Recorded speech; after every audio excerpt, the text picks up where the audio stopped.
What is up, YouTube? I am back again.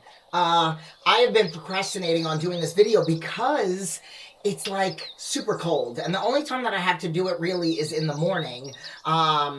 And it's not as cold in the middle of the day. Whatever, we're here now. It is Saturday morning.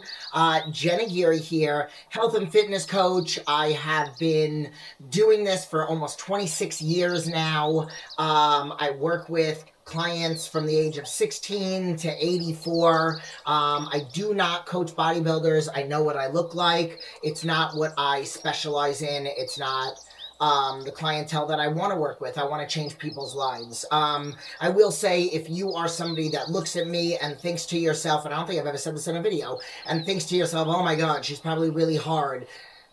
The hard that I am is not in my muscles, but it is I am going to make you, I'm going to challenge you to the emotional and the mental and the spiritual part of what you need to do to change the dynamic of your life.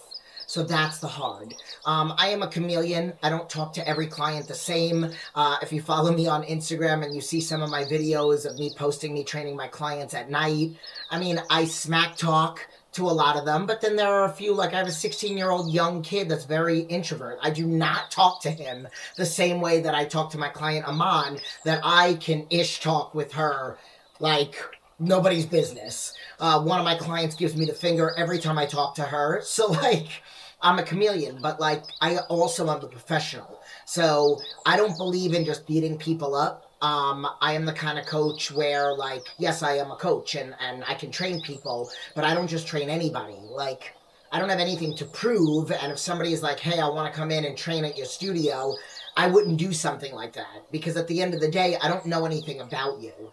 And I don't need to prove that I can beat you up, because it's not about beating you up. It's about purposeful training.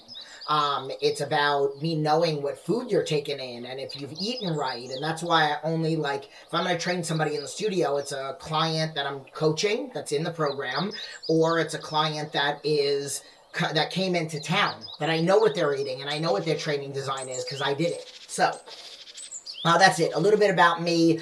Please go to the description to read more on my website, read the About Me page, and then all my sponsors. I've been with Blackstone Labs for 11 years, Squeeze Me Skinny for 11 years, and that's it. So we're going to get to some questions now. This is something that I did a while ago. I asked these questions and then have had these questions. And then I went live on Instagram, and some of them I answered there, but I'm bringing it to you guys. Okay, so what is the hardest part about my own journey? So here's the thing. Everything that you do, it's a matter of what you think up here, okay? So I don't think that food prep is hard, but some people do. This answers the question, but like somebody said to me recently, it's easy for you. I'm like, it's easy for me to get up every day at 4 o'clock for 16 years. It's easy for me to food prep every couple days. It's easy for me to go to the gym and push my limits like nobody's been. No, it's not. It's not easy. But I know, like, my fire and the reason why I do it is so strong that it makes the hard not feel as hard. So it's a matter of how you think of things. So my journey is hard, but I don't think of it as hard because the reward is that much more gratifying than the work that it takes to get there. That's the first time I said that like that. So, yeah.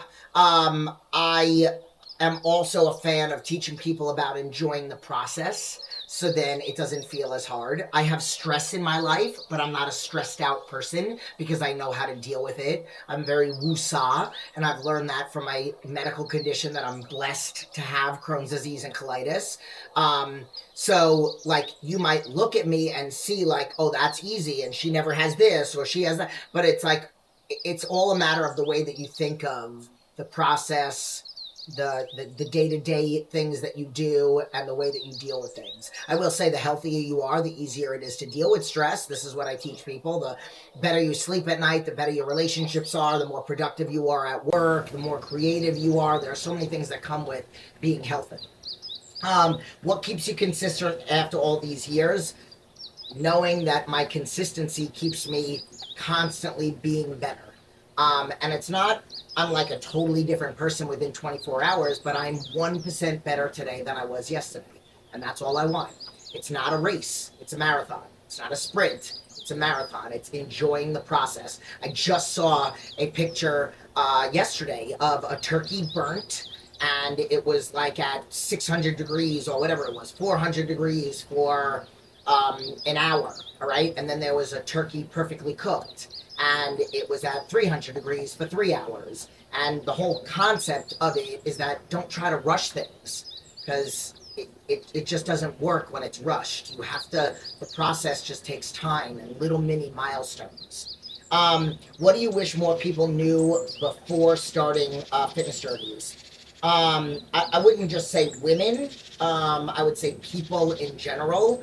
And I think a lot of people have like a goal that's not a life goal. It's more of a like I'm not really a big fan of somebody who's like, oh hey, I want to join your program because I have my wedding is coming up in 5 months. Okay, but then what's the goal after that? Like, are you only going to join the program for 5 months or 3 months or whatever it is? So, and then I do think that like a lot of people, and then I will say more women with this one, is like they blame, oh, I can't lose weight on hormones. I've helped so many people through perimenopausal, menopausal, lose 100 pounds, 50 pounds.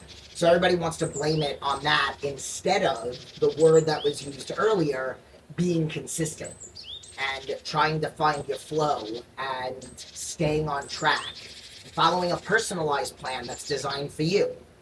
Okay, moving on. Can you train hard and still heal injuries? Yes.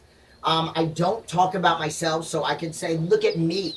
I talk about myself because I want to be the product. The more life throws things at me that could potentially looked at as like a struggle, I look at as an opportunity. Okay, this was given to me. Like example, I have a herniated disc. If you're new to the channel, if you know already. But when I found out that I had a herniated disc, I said, yes, I am so glad, because now I can get through this, succeed, and show to those people out there that you can recover from a herniated disc. You can still see results. You can get stronger. You can recover from an injury, all those things. But it's going to take the proper prescription. And I don't mean pop a pill prescription. I mean the proper prescription.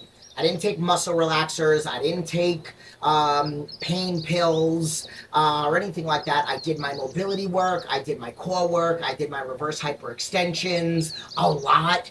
And I got out of my own head. I didn't live in fear. I remember walking in the gym and somebody had said to me, aren't you afraid about like the way you move? I said, no, I'm going to trust the process, and I'm going to move like I know that I'm capable of moving, and I'm going to succeed. And then I'm going to document it, and I'm going to show other people so that people want, hey, oh my God, if she could do that for herself, she could do that for me. And then I started doing it for other people also. Okay, is it possible to lose fat and build muscle without killing your metabolism? 100%. I talk about this all the time. I have clients in different phases, right? So I have some of them that are very, very few, and I'm only acknowledging them first because there's the least amount of them. Very few that are in I'm trying to build phase, like less than 5. Then I have a lot of people that are at maintenance, and then a lot of people that are at weight loss. And my weight loss clients are in a deficit, but they're not in so much of a deficit where they physically can't perform. They are not getting stronger in the gym. If they're not, then I'm not doing my job. Like, they are dropping body fat, building muscle, and speeding up their metabolism, and in a deficit. So that is my style of coaching, and every one of my clients is seeing results. Why do some people do everything right and still don't see results? Because they're 100% not doing things right. They think that they are. oh, I read this, but it's not good enough for you.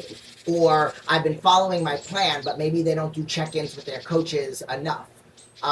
Like I've heard of people that have had coaches for over a month and they've done one check-in. Or like if I have somebody in the program and they're doing weekly check-ins with me and they're kind of falling off a lot during the week, I'm going to encourage them to do the daily check-ins. So I think that people think that they're doing things right when they're really not. How important is mindset compared to training? Your mind gives your mind gives out before your body does. I believe in training to failure sometimes, not all the time. I believe in RIR, which is reps in reserve. But a lot of people, they think they're training to like 2 to 3 reps in reserve, but they probably, if they grind it a little bit hard, they might have had 5 or 10. So I feel like, so, okay, I'm going to use a client as an example, remaining nameless. She was a coaching client of mine, and then I had an opening in my studio, and she upgraded, and she spent the first few months training at her house with a certain amount of weight and really perfecting form. I would get videos from her, and I had never even met her before, and I was like, your form is great. And I'm like, I do think that you could lift a little heavier. And then boom, she comes into the gym, and the only reason why I'm still not going to say her name, but she posted in her story a clip of her doing like 300-pound bridges, more than 300-pound bridges, and never in her life would she have thought that she could do that.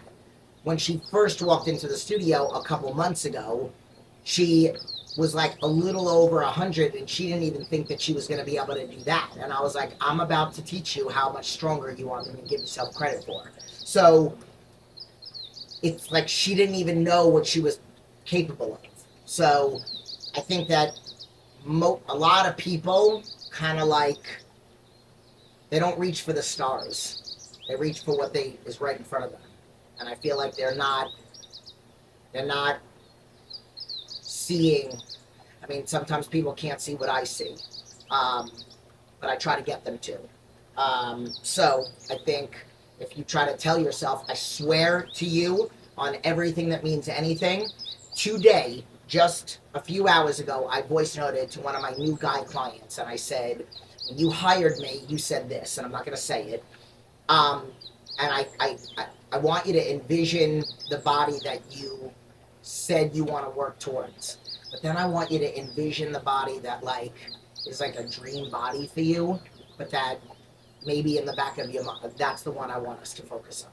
Focus on the first one, but I also want you to know that the second one is capable, and I'm going to do that with him.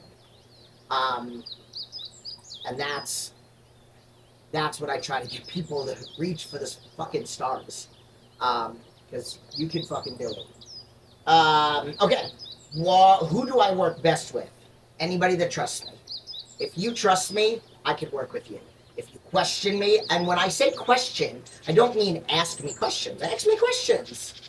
But if you question me or you use my program, and then I have clients that are certified, including that guy that I was literally just talking about. I have clients that are personal trainers. I have clients that own gyms. I have clients that are doctors and nurses, and they know the body. Like, I have a lot of clients, but I tell them, I don't care what you did before. I have clients that have had 9 trainers before me. I don't care anything about the past. I want you to just trust me. So that is who I work well with. People that say to me, Jen, I'll do whatever the fuck you tell me. What kind of person should not hire me? Somebody that's looking to compete. I just don't. Other than that, I mean, if somebody's on the fence about coaching, what would you tell them? Look at my success stories. 70 to 80% of the people that are on my website are still with me today. I have 7 clients that have been with me for 16 years. I have done it all. Cancer, pregnancy, Hashimoto's, thyroid, hypothyroidism, 160 pounds is the most I've helped somebody lose, change the dynamic of somebody's life. I mean, I've done it all. What's the first step if somebody wants to work with you? Go to the go to the description and click on the link in the description, jennageary.com, and fill out the contact page. I already answered that. What's the biggest mistake people make when trying to get in shape? Dieting too much. Putting themselves in too much of a deficit. They get burnt out. Not giving themselves refeeds. If you want to know what a refeed is, hire me as a coach, even though, I mean, a refeed is, I do my refeeds 3 different ways. It's a high calorie meal. And your body will end up using a refeed, and you could be on a weight loss program and eat a burger and fries and lose weight. How do I individualize programs for people? I have a 25-question questionnaire that they fill out when they join, and then I design their program from there. What's the success look like to you and a client? They feel better. They think better. They move better. They do things in life better. And then the bonus is that they look better and feel more confident. What got me into fitness in the first place? So the first thing that got me into fitness is I saw a 71-year-old woman on the beach in Long Beach, and she was jacked. And I've talked about this before. She kind of looks like I look now, maybe a little bit bigger. She had short hair just like this, but it was blonde. And I walked up to her and I said, I was 16 years old, so this was 33 years ago. And I said, oh my God, I've never seen a woman that looks like you. And she said, I said, how old are you, if you don't mind me asking? And she said, 71. I said, I'm going to look like you when I get older. And then I went back to school and I asked my friend Jeremy to teach me how to work out. That's what started that. Then I developed Crohn's disease. I was sick from 19 to 21. The doctors just kept blowing off stress in my life. 21 to 23. 21, I was diagnosed with Crohn's and colitis. 23, 21 to 23, I was on medication. And then I finally said, I'm not doing this medication shit, and I want to get off of it.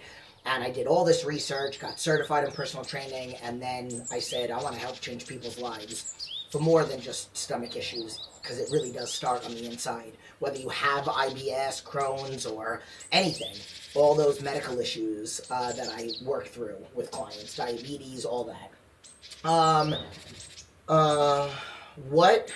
What's something people assume about me that isn't true? I don't remember how I answered this. I guess they assume that I'm not a chameleon. They assume that I'm a hard ass and a wise ass with every one of my clients. They assume that I'm not understanding, maybe, that because it's easy for me, as I mentioned earlier in the video, that I don't understand, that I'm not empathetic. I have an email that goes out to all my clients, and it's called Judgment Free Zone, and it starts out by saying, I will never, ever, ever yell at you, even if your entire day was bad food. My first sentence to you is, I'm so proud of you for being honest with me. Then we work through the emotional stuff, and then I praise again. So I think that that's something that people assume about me. And then they also assume that I only coach bodybuilders because of what I look like, when it's the complete opposite. I like to look like this, but it's not who I want to coach. What does a normal day of eating and training look like for me now? It's pretty much the same as it's been for years, but you know, I get up on a regular, let's just say on a Tuesday. No, let's say on a Thursday. You know, I get up, I do my emails, I take my son to school, I come back, I train clients on the computer. I eat one meal at 7, another meal at 9:30. I go to the gym, I train at 10:30. I get home.